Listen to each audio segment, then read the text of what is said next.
नमस्कार. जीवनमूल्य कार्यक्रमामध्ये मी माधवी आपल्या सर्वांचे स्वागत करीत आहे.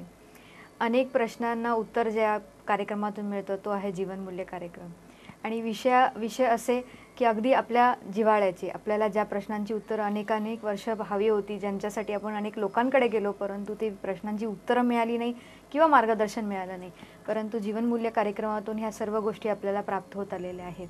सध्या चालू असलेली जी मालिका आहे आपली, ज्याच्यामध्ये म्हटलं आहे की विचार बदला म्हणजे जग बदलेल. आपल्या जीवनाला परिवर्तन करण्यासाठी असे सोपे उपाय आपल्याला सांगत आलेले आहेत आदरणीय डॉक्टर सचिन परबजी. डॉक्टर सचिन परब, आजही आपलं खूप स्वागत आहे. ओम शांती. ओम शांती.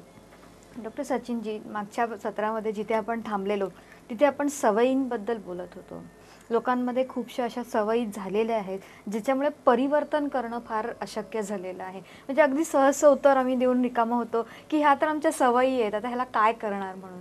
तर तुम्ही आम्हाला सांगितलं की सवयी का निर्माण होतात. म्हणजे एक कुठेतरी आपली गरज असते, एक ज्या गरजा असतात म्हणजे त्या आंतरिक असतात, परंतु आपण त्याला बाह्य समजून अशा काही ना काहीतरी स्टंट्स करत राहतो.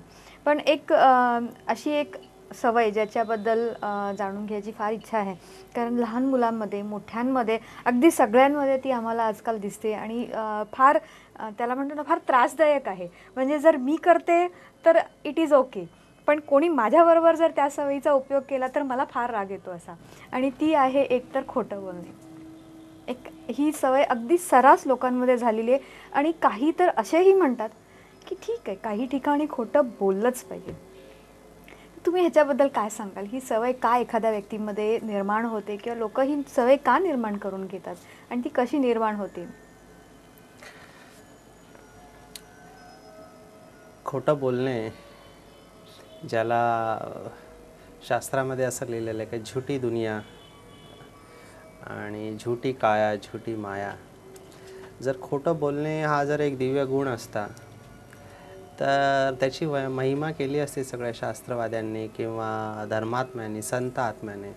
कोणत्याही धर्माने आणि कोणत्याही संतांनी, महात्म्यांनी खोटं बोलणे ह्याला गुण म्हणून प्रदर्शित केलेलं नाही. परंतु जसं तुम्ही आता म्हणालात की सध्या ह्याचा वापर एक गुण म्हणून केला जातो आणि खोटं बोलल्याशिवाय पर्याय नाही आहे असं जे चित्र लोकांसमोर ठेवलं जातं.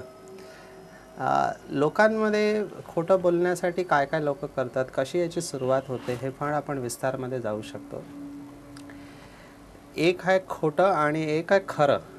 ठीक आहे, ज्याला आपण म्हणतो सत्य आणि असत्य.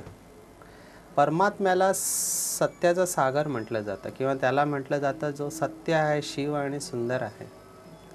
तर परमात्मा पण सत्यतेच्या शक्तीबद्दल बोलतो. तर ही खोटं बोलण्याची शक्ती किंवा ज्याला दुर्गुण किंवा अवगुण म्हणू, हा कसा चालू होता. मला एक केस आठवते. एका व्यक्तीला दरोडे टाकण्यासाठी फार मोठी सजा होते, जन्मठेपेची सजा होते. तर त्या व्यक्तीला त्याची इच्छा विचारतात, तुझी काय इच्छा आहे काय शेवटची. त्याला फार मोठी ती सजा. तो बोलला यस, मला माझ्या आईला भेटायचं आहे. तर जेव्हा त्याची आई त्याच्यासमोर येते तर तो व्यक्ती त्या आईचा कान चावतो आणि रक्तबंबाळ करतो. तर ते म्हणतात तू असं का केलं. तो बोलतो मी आता ज्या स्टेजला पोचलेलो आहे, जे दरोडा आणि खून मी केलेला आहे, तर त्याचं कारण माझी आई आहे. ते म्हणतात कसं. जेव्हा मी लहान होतो, शाळेमध्ये होतो, तेव्हा मी घरी शाळेतून पेन्सिल चोरी करून आणायचं आणि ते हिला माहीत होतं. जर हिने मला तिथेच थांबवलं असतं तर आज मी एवढा मोठा दरोडेखोर झालो नसतो आणि माझ्याबरोबर असं घडलं नसतं. खोटं बोलण्याची सुरुवात कोणत्याही वयी होऊ शकते, जास्त करून लहान मुलांमध्ये, पण त्याची कारणं वेगवेगळी आहेत. तर सर्वसाधारणपणे लोक खोटं ह्याच्यासाठी बोलतात की स्वतःला वाचवण्यासाठी. ठीक आहे, की तुम्ही चूक केलेली असते पण ती चूक घरातल्या कोणाला कळू नये आणि नाहीतर जर कळलं तर रागावतील किंवा मार पडेल, ह्या भीतीने मुलं खोटी बोलतात. आणि भक्ती मार्गामध्ये पण या खोटं बोलण्याला फार रंजक रूप दिलेलं आहे. आपण सर्वांनी भारतामध्ये ऐकलेलं आहे जे तुलसीदासांनी कृष्णाबद्दल म्हटलेलं आहे की मैं नहीं माखन खायो. जेव्हा त्यांनी माखन खाल्लेलं असतं पण त्याच्यामध्ये सुंदरता त्यांनी टाकलेली आहे की सुरुवातीला तो जस्टिफाय करतो किंवा स्वतःला सिद्ध करतो की मैया मोरी मैं नाही माखन खाई, मी कसं खाऊ शकतो, तर तू मला सकाळी सकाळी गुरांबरोबर पाठवते, माझे हात छोटे आहेत, हाईट छोटे, तू माखन कुठे ठेवते, मी कसं खाऊ शकेन. आणि जेव्हा तो इमोशनली किंवा भावनेने आईला सांगतो आणि आई जेव्हा रडते तेव्हा मग तो स्वतःच्या आईला खरं सांगतो की मैया मोरे मैंने ही माखन खाय. तर ह्या शब्दाची जादू तिथे तुलसीदासांनी सांगितलेली आहे. तर मला असं वाटतं ह्याच्यामध्ये तुलसीदासांना हे सांगायचं असेल की तुम्ही सुरुवातीला खरं लपवलं असेल, पण नंतर तुम्ही स्वतःच्या आईला किंवा जे पालक आहेत त्यांना सांगितलं पाहिजे की तुमच्याकडून चूक झालेली आहे. आणि लहानपणीच पालकांनी आपल्या मुलांना एनकरेज केलं पाहिजे की काही झालं तरी तू खोटाचा आधार घेऊ नकोस, भले तुझ्याकडून चूक झाली असेल पण तू खरं बोलत जा, कारण त्याच्यामुळे तुला भविष्यामध्ये त्रास कमी होणार आहे. आता तू थोडा आम्ही काही तुला बोलू किंवा कदाचित मारू, पण तू खरं बोलण्याची सवय लाव. तर हे पालकांनी विद्यार्थ्यांना किंवा शिक्षकांनी विद्यार्थ्यांना एनकरेज केलं पाहिजे. पण तरी असून मला माहीत नाही किती जण असा आपल्या मुलांना संस्कार देतात, पण खोटं बोलणे हा सर्वसाधारणपणे मुलं ह्याचा वापर ह्याच्यासाठीच करतात की त्यांना जी पालना दिली जाते आईवडिलांशी, त्याच्यामध्ये दोन गोष्टी असतात. एक असतं प्रेमाने पालना देणे आणि एक असतं भीतीचा. तर ह्या दोन्ही गोष्टी पालना देण्यासाठी आईवडील वापरतात. तर त्याच्यामध्ये भीतीचा भाग हा जास्त असतो. तर त्या भीतीच्या भागामुळे मुलं खरं बोलायला टाळतात, कारण मी खरं बोललं तर माझं काय खरं नाही. कारण ती मुलं असतात, त्यांना हुंदडायचं असतं, खेळायचं असतं, भरपूर काही करायचं असतं आणि त्यांच्या भरपूर काही इच्छा असतात. चॉकलेट हवं असतं किंवा आणखीन काय हवं असतं. समजा एखाद्याला चॉकलेट पाहिजे, आईकडे मागितलं, आईने पैसे नाही दिले आणि ह्याला माहिती आहे पैसे कुठे, पण ते चॉकलेटचा मोह एवढा असतो की तो पैसे घेऊन जाणार घरातून आणि चॉकलेट खाणार, आईला कळणार पण नाही. स्पेशली ज्यांच्या घरात असे पैसे ओपन ठेवलेले असतात किंवा भरपूर पैसे आहेत, तर अशा ठिकाणी पण हे बिहेवियर मग वाढीस लागतं.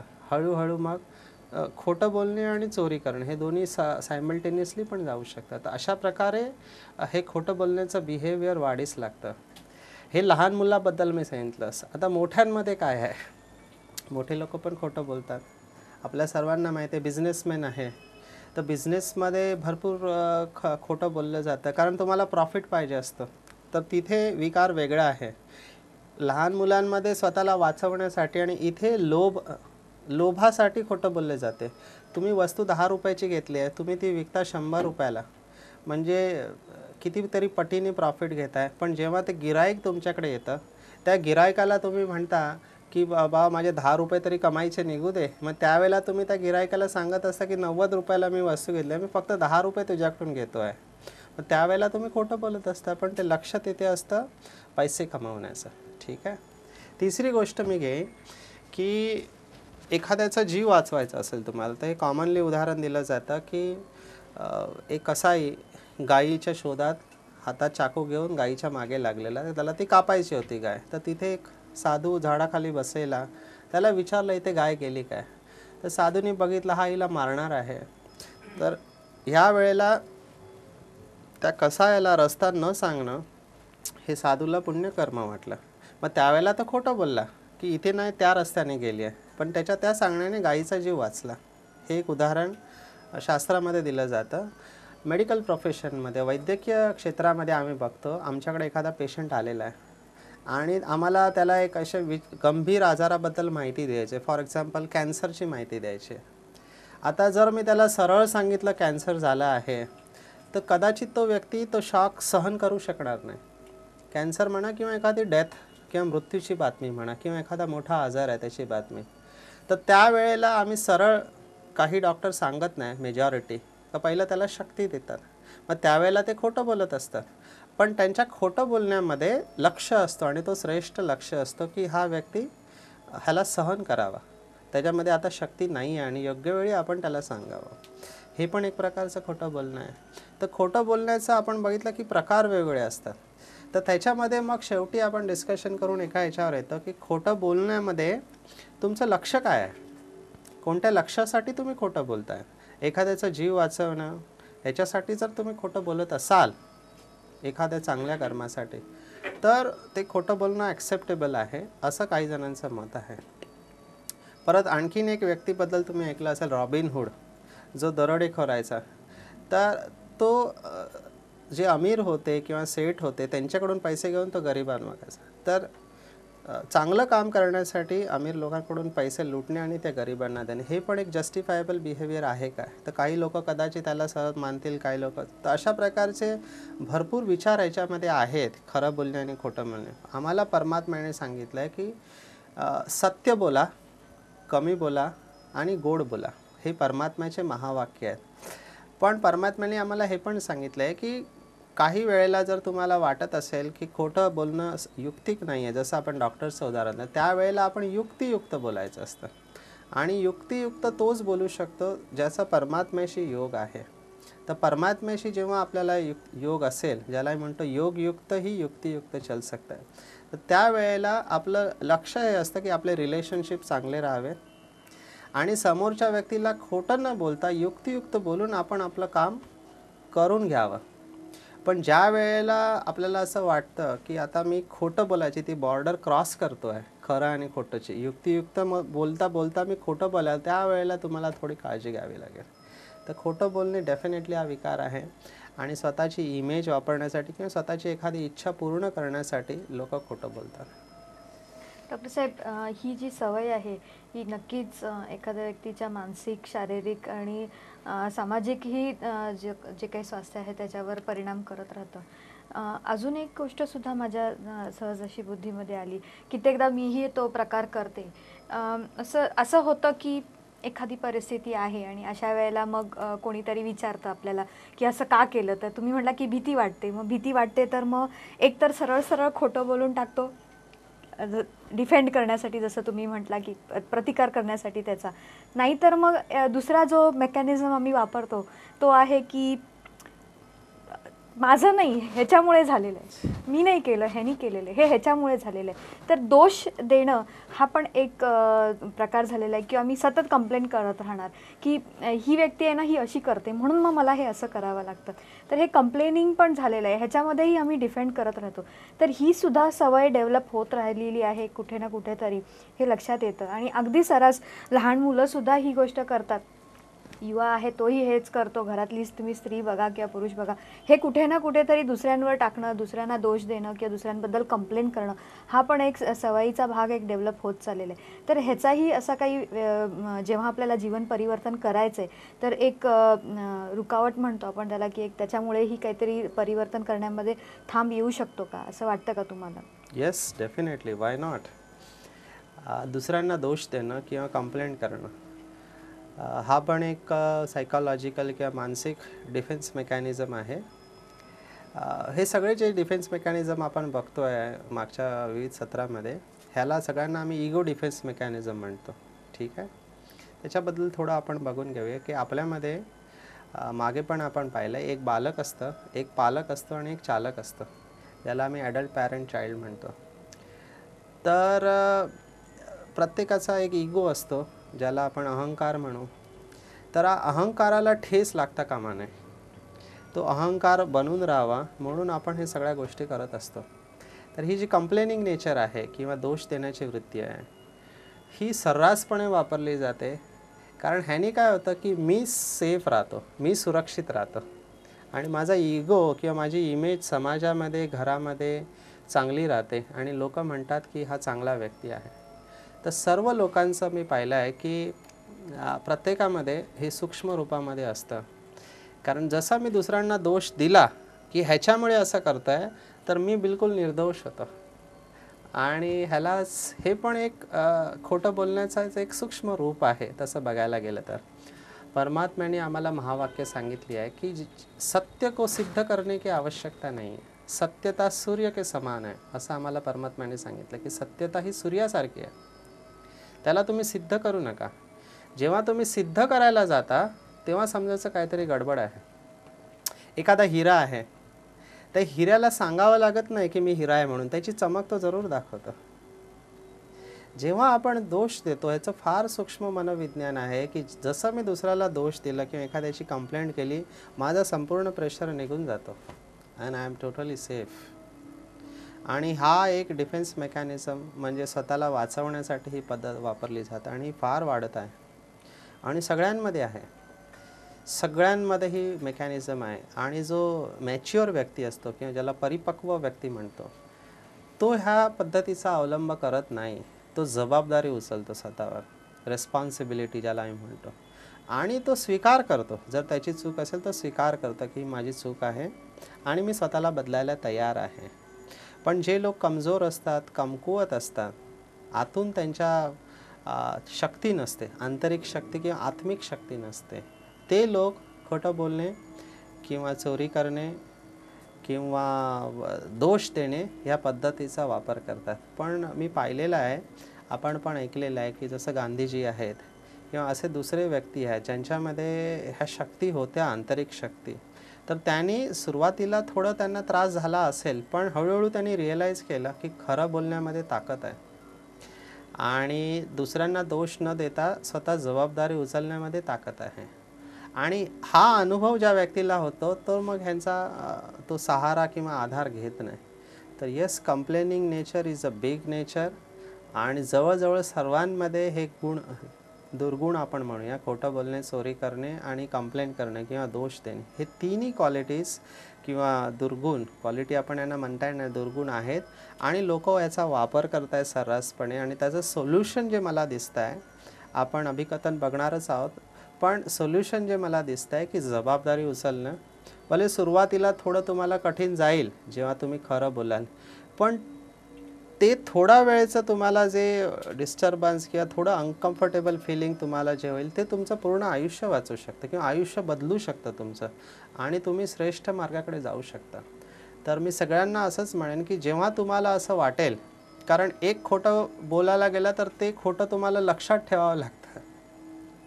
तुमच्याचा स्ट्रेस वाढतं खोटं बोलल्याने, कारण मी कोणाला काय काय बोललं ते मला लक्षात ठेवावं लागतं. त्यामुळे खरं बोलून भले तुम्हाला सुरुवातीला अनकम्फर्टेबल वाटेल, पण पुढे तुम्ही निश्चिंत राहता.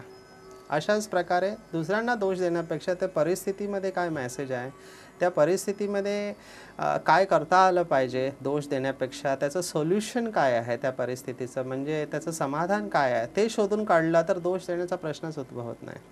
त्यामुळे ज्या वेळेला आपण कंप्लेंट करतो त्यापेक्षा आपण काय कमी आहे ती कमी भरण्याचा प्रयत्न केला तर ह्याचं समाधान. फॉर एक्झाम्पल, एखादी व्यक्ती, घरातलंच आपण उदाहरण देऊया, की आई वडील आपल्या मुलांना कसं शिकवतात की कामावरून आले की जा बेटा पाणी घेऊन ये माझ्यासाठी. आता त्याने पाणी आणलं तर तू चांगला आहेस, पाणी त्याचं काही कारणावश त्याने पाणी आणलं तू चांगला मुलगा नाही आहेस. तर त्या कर्माशी त्या व्यक्तीला जोडलं जातं आणि चांगला आणि वाईट पाणी आणण्या न आणण्यावर ठरवतात. तर हे ठीक नाही आहे. पाणी न आणणं हे काम तू चांगलं नाही केलंस, बाकी you are a good person. Are you getting? तर ते बिहेवियर आपल्याला पिन पॉईंट करायचं आणि त्याचं सोल्युशन काढण्याचा जर आपण प्रयत्न केला तर मला असं वाटतं की हे खोटं बोलणं, चोरी करणं आणि दोष देणं, ह्या ज्या सवयी आहेत, ज्या रूढ झालेल्या आहेत आणि इतक्या नॅचरल आहेत की आपल्याला त्यामध्ये काय वाटतच नाही. म्हणजे असं तर सगळेच करतात, मी केलं तर काय झालं असं वाटतं. पण आध्यात्मिकतेमध्ये हे फार नुकसान करणाऱ्या सवयी आहेत. तुमची आंतरिक शक्ती चांगली राहू शकत नाही. आंतरिक शक्ती तुमची संपते आणि ज्यांच्यामध्ये आंतरिक शक्ती नसते ते जीवनामध्ये जेव्हा परिस्थिती येतात तेव्हा ते कोलमडून जातात.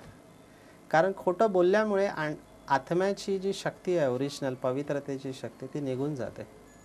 इवन दुसऱ्यांना दोष देण्यामुळे पण त्याचा समान जो असतो तो निघून जातो आणि त्याला परमात्म्याकडून शक्ती मिळणार असते, ती पण निघून जाते. तर परमात्म्याची शक्ती देखील आपण प्राप्त करू शकत नाही.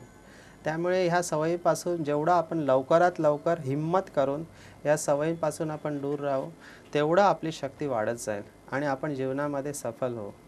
डॉक्टर साहेब, तुम्ही खूप छान सांगितलं की ह्या ज्या काही 3 गोष्टी आहेत, खोटं बोलणं आहे, चोरी करणं आहे किंवा एखाद्याला दोष देणं आहे, तर ह्या सर्व गोष्टी आपल्या आंतरिक आत्म्याला जे आहे ते कमकुवत करतात.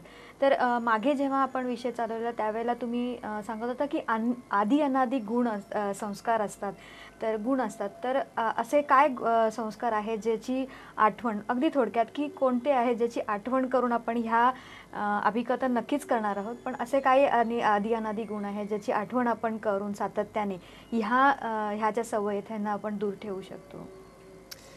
सुरुवातीला मी जसं सांगितलं, परमात्म्याची जी महिमा आहे ती काय आहे? तो सत्य आहे, शिव आणि सुंदर आहे. सत्यम शिवम सुंदरम म्हटलेलं आहे. भारतातील प्रत्येक नोटवर ते लिहिलेलं असतं, सत्यम शिवम सुंदरम. आणि आपण कोणाची मुलं आहोत? तर आपण त्याची मुलं आहोत. तो जर सत्य, शिव आणि सुंदर आहे, तर आपण कोण आहोत? आपण पण सत्य, शिव आणि सुंदरच आहोत. फक्त तो सागर आहे, तर आपण स्वरूप आहोत. आणि ही शक्ती आपल्यामध्ये आहे. सध्या एक मोठा आजार आम्ही मनोचिकित्सेमध्ये पाहतो, म्हणजे भीतीचा आजार. भीती काय येते? एक व्यक्ती, एक चोर आहे, तो रस्त्याने चाललेला आहे, पण त्याला माहिती आहे त्याने चोरी, बाकी कोणाला माहीत नाही आहे. समोरून पोलीस आपल्या कामाने जात असेल तर त्या चोराच्या हृदयामध्ये धडधड व्हायला लागतं. का? कारण त्या पोलिसाला बघितल्यावर त्याला भीती वाटते. याला कळलं तर, पण त्या पोलिसाला माहीत नसतं. तर तुम्ही जर खोटं असाल तुमच्याकडे, तर तुम्हाला नेहमी भीती वाटणार. तर तो आपला ओरिजिनल क्वालिटी नाही. आणि ज्याच्याकडे सत्यतेची शक्ती असते तो नेहमी निर्भय असतो, भीती नसते त्याच्यामध्ये. तर हा जो भीतीचा आजार वाढला आहे, त्याचा रूट कुठेतरी सत्यतेची शक्तीची कमी आहे. तर आपण स्वतःला रोज आठवण करून द्यायचं की मी त्या परमात्म्याची संतान आहे, सत्य स्वरूप आहे, आनंद स्वरूप आहे, आणि मी शांत स्वरूप आहे, प्रेम स्वरूप आहे, शक्ती स्वरूप आहे. मला खोटं बोलण्याची आवश्यकता नाही आहे. कोणत्याही परिस्थितीचा मी सामना करू शकतो. आणि परमात्म्याशी मी जुळलेलो आहे, मी त्याची संतान आहे. अशी पुन्हा पुन्हा आपण स्वतःला आठवण करून दिली तर हळूहळू काय होतं की परिस्थिती आली, खोटं बोलावंसं वाटलं किंवा चोरी करावीशी वाटली, तर ती स्मृती आपल्याला त्याच्यापासून परावृत्त करते आणि आपण आपल्या ओरिजिनल स्थितीमध्ये राहू शकतो. नक्कीच डॉक्टर साहेब, तुम्ही सांगितलं की मी आत्मा एक सत्य आहे, सत्य पिताची मी सत्य संतान आहे, ही जर आठवण केली तर हे जे आपल्यामध्ये अवगुण आहेत, खोटं बोलण्याचं, चोरी करण्याचं किंवा एखाद्याला दोष देण्याचे, अगदी सूक्ष्म आहेत. आपण ह्या गोष्टी म्हणतो की नाही हे असलंच पाहिजे, परंतु डॉक्टर साहेबांनी स्पष्ट केलं दर्शको आपल्याला की हे किती हानिकारक आहेत. तर स्वतःला ही आठवण करून द्यायची की मी सत्यपिता परमात्म्याची सत्य संतान आहे. ह्या विषयावर तुम्हाला अधिक माहिती जी आहे ती कोणत्याही ब्रह्माकुमारी सेवा केंद्रावर नक्कीच उपलब्ध होईल. तर जरूर भेट द्या किंवा आमची वेबसाईट www.bkmarathi.com ला तुम्ही भेट देऊ शकता. तर दर्शको, पुन्हा भेटूया पुढच्या सत्रामध्ये. तोपर्यंत नमस्कार. ईश्वर निर्मित या सुंदर जगात जगण्याचे कसब ज्याला गवसले तो खरा भाग्यवान.